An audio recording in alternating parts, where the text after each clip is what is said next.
গতকাল দুপুর ৩টেয় মায়ের ফোন। কিরে কি করছিস? যা গরম পড়েছে, নাতি নাতনিরা সব ঠিকঠাক আছে নাকি কান্নাকাটি করছে? একটু পাতলা ঝোল, জল আর ফলের রস খাওয়া বেশি বেশি করে। শুক্রবার পর্যন্ত এই গরম বাড়তেই থাকবে, টিভিতে দেখাচ্ছে যে।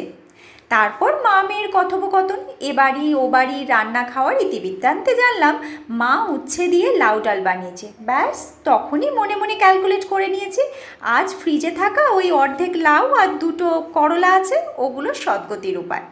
অমন ট্যালট্যালে ডালের সাথে একটু ভাজাভুজি বা কালিয়া না বানালে আমার বাড়ির কেউ আবার খাবে না।